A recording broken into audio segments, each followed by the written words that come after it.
शिव महापुराण तीसरा अध्याय।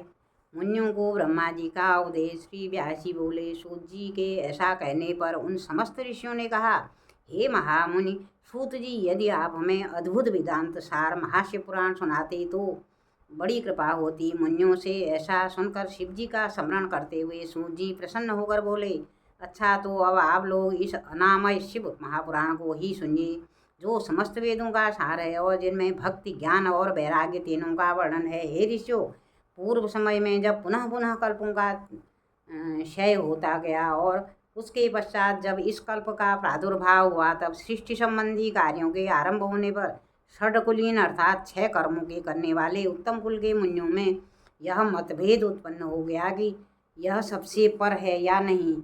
तब इसके निर्णय के लिए वे लोग ब्रह्मा जी के पास गए। ब्रह्मा जी ने कहा, जो सबसे पहले उत्पन्न हुआ और जिसमें मन वाणी का कोई गम नहीं तथा जिसमें ब्रह्मा, विष्णु, रुद्र, इंद्रादि महाभूतों और इंद्रियों आदि के संयुक्त सारे जगत की उत्पत्ति होती है, वही सबसे पर है। और यह सर्वज्ञ जगदीश्वर महादेव हैं, जो परम भक्ति के दिखाई पड़ते हैं तथा रुद्रादि सभी देवता जिनके दर्शनों की अभिलाषा रखते हैं। अधिक क्या कहूँ, शिव जी की भक्ति से संसार का जाल कट जाता है।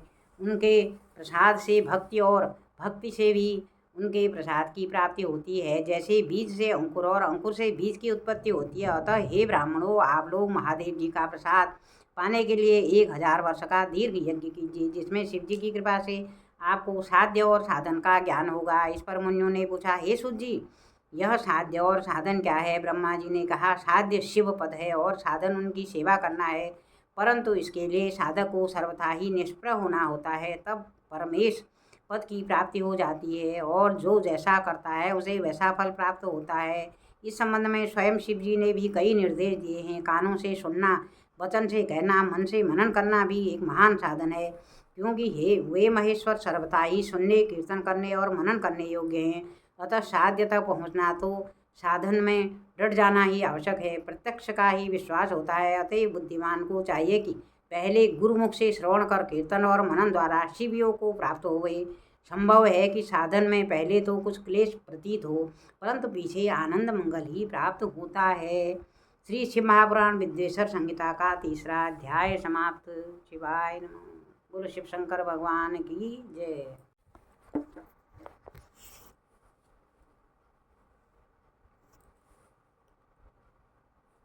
साथियों नमस्कार।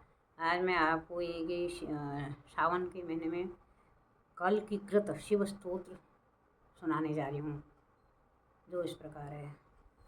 गौरीनाथं विश्वनाथं शरण्यं भूतावासं वासुकी कंठभूषं त्रयक्षं पंचास्यादिदेवं पुराणं वन्दे सान्द्रानन्दसन्दोह दक्षं योगीधीशं कामनाशं करालं गंगासंग क्लीन्मूर्धान् मशीं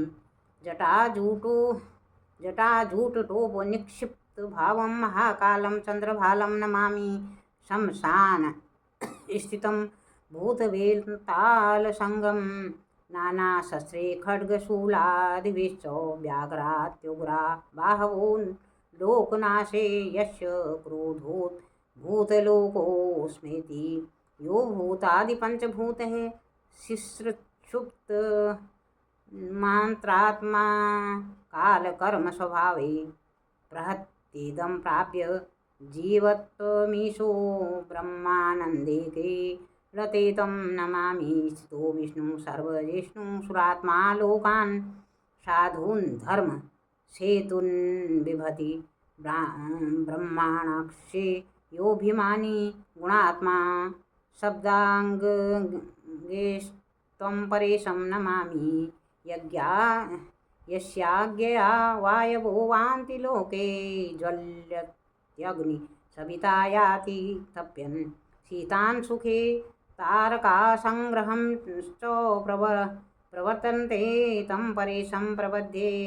यस्य शाश्वत सर्वधात्री धरित्री देवो वत्सत्यम्बुकालः प्रमाता मेरुमध्ये भुवनानां च भर्ता तमीशानं विश्वरूपं नमामि। श्री कल्की पुराणे कल्की कृतं शिवस्तोत्रं संपूर्णं। शिवाय नमः। शिवाय नमः।